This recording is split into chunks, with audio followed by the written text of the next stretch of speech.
자, 그럼 오늘 주제에 대해서 좀 얘기 좀 할게요.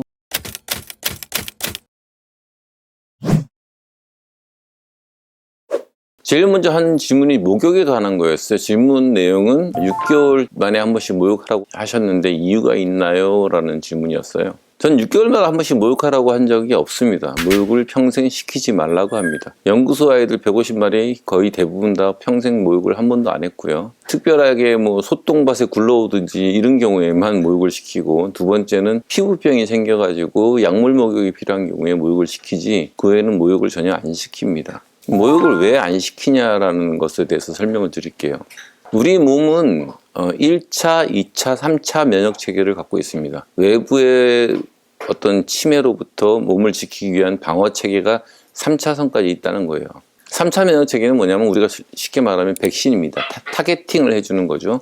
그래서 어떤 한번 알았던 질병에 대해서 다시 앓지 않도록 하는 방어 기제가 바로 3차 면역이고요. 2차 면역은 이런 거예요. 우리 몸에 상처가 나면 우리 몸에 있는 백혈구 대식세포가 몰려들어서 그 세균을 잡아먹고, 그러고 이제 뭐 고름도 나오고 진물도 나오죠. 이게 바로 2차 면역체계입니다. 이 1차 면역체계는 뭐냐면 여러분들이 잘 모르고 있는데, 우리 사람으로 따지면 제일 먼저 피부가 1차 면역체계입니다. 그리고 재채기한, 외부로부터 뭐가 들어왔을 때 재채기하고, 또 뭘 잘못 먹었을 때 구토를 하고, 또 뭘 잘못 먹으면 설사를 하고, 이것들이 다 1차 면역체계예요. 1차 방어기제는 굉장히 단단합니다. 그래서 우리가 웬만한 뭐 독극물을 먹어도 죽지 않고, 외부 자극으로부터 피부가 우리를 지켜주는 것들. 우리 피부는 웬만한 자외선을 쬐도 견디잖아요. 그 다음에 비를 맞아도 물이 스며들지 않죠. 이런 것이 우리 피부가 갖고 있는 1차 면역체계입니다. 근데 개들한테 1차 방어체계 중에 우리 피부를 대신하는 게 뭐냐면 바로 털이에요. 일단 털은 겉털이 있고 속털이 있는 경우가 많죠. 겉털은 밑둥지는 부드럽지만 끝으로 갈수록 빳빳하고 물기도 잘 안 스며들고 오염물질이 닿으면 흘러내리게끔 되어 있습니다. 여러분들 애완견 기르는 분들 중에 입가에 털을 잘 넣는 분들 있어요. 음식물 때문에 지저분해진다고. 그러면 더 잘 오염되고요. 이건 지워지지도 않아요. 오히려 안 자르면 물티슈로 닦으면 지워지죠. 개들의 털은 기본적으로 오염으로부터 자신을 보호합니다. 두 번째는 온갖 벌레로부터 자신을 보호해요.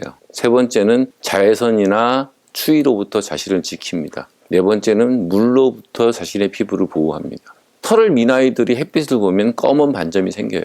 자외선으로 인해서 피부가 변하는 거죠. 그리고 또 그거로도 방어가 충분히 되지 않습니다. 왜냐하면 개들은 털을 전제로 진화해온 종족이기 때문에 그래요. 우리 인간은 털 없이 살 수 있도록 진화해온 종이니까 햇빛을 봐도 견디고 비를 맞아도 견디지만 개는 못 견딥니다. 여러분들이 그래서 개 털을 목욕을 시키면 제일 먼저 그 개들 털에 있는 기름기, 털을 보호하는 큐틴제 이런 것들이 다 벗겨지고, 피부에 큐틴제도 벗겨져요. 그러다 보니까 더 오염에 취약해지고, 목욕을 하게 되면 다 말릴 수가 없어요. 드라이로 바짝 말려야 되는데 애들이 드라이기를 대부분 싫어하죠. 그러다 보니까 덜 말리게 되고, 습기가 피부에 닿아 있으면 그거로 인해서 곰팡이가 생기고 가려움증이 생기고, 독한 샴푸를 쓰므로 인해서 피부가 각질화되고 비듬이 떨어지고, 피부는 서서히 망가지고 짓무르고 결과적으로 탈모로 이어지면서 아이들이 망가집니다. 아이들이 가려움증을 호소하는 경우에 거의 90%는 목욕으로 인한 겁니다.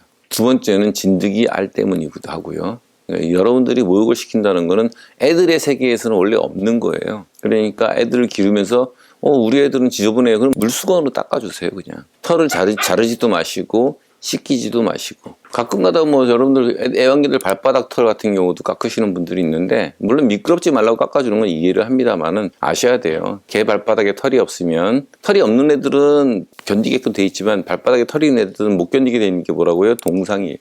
그 다음에 여름에 뜨거운 시멘트 아스팔트에 가면 화상을 입고요. 겨울에 염화칼슘으로 인해서 손상을 받게 됩니다.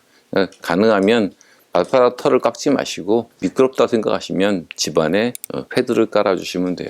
마지막으로 목욕을 하고 나서 생기는 3차적인 피해가 뭐냐면 빗질입니다. 늘 말하자면 빗질은 빗살이 피부에 닿으면 안 돼요. 그래서 손이 빗살보다 좀 더 들어가서 손으로 하면서 털만 빗질로 시켜야 되는데, 이 빗살이 피부에 닿으면 역시 연약한 피부를 해치게 되고 긁게 돼서 빨갛게 되고 짓무르고 비듬이 생기고 잘못하면 피부병으로 발전하게 됩니다. 그러니까 목욕은 안 시키는 게 원칙입니다. 가능하면 시키지 마시고 극도로 심한 오염이 발생했을 경우에만 목욕을 하되 평소에는 너무 지저분하게 묻었다 싶으면 물티슈나 물수건으로 닦아주시면 됩니다.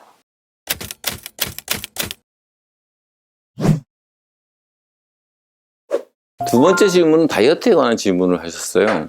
애들이 다이어트를 좀 하고 싶으신데 어려움을 겪는 분들이 많죠. 두 가지예요. 다이어트를 하고 싶은 분들 첫 번째는 누구냐면 제한급식을 하는 분들의 경우가 다이어트에 대한 얘기가 많습니다. 사료를 너무 많이 먹는 거죠, 애들이. 배고파하니까. 그런 아이들은 오히려 쉬워요. 그냥 맛있는 걸 무지하게 많이 먹이세요.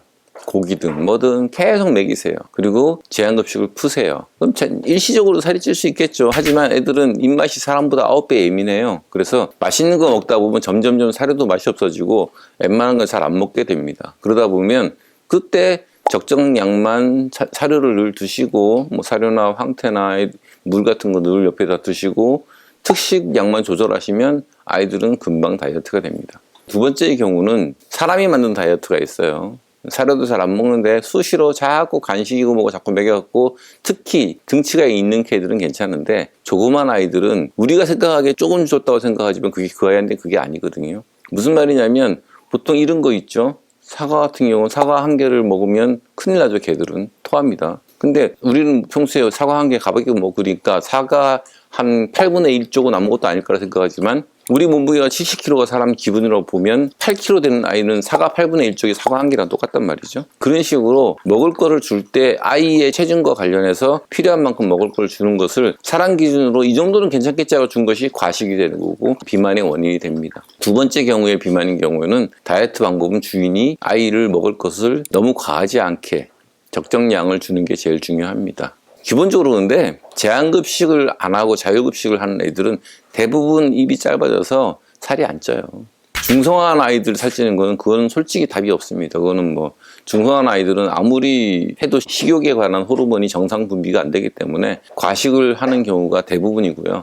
대부분 중성화한 아이들은 비만으로 갈 수밖에 없습니다. 물론 그것도 제가 말씀드린 방법으로 무지하게 잘 먹여서 입을 짧아지게 만들면 가능성이 없지는 않는데 대부분 중성화한 아이들은 비만에서 벗어나기가 힘듭니다.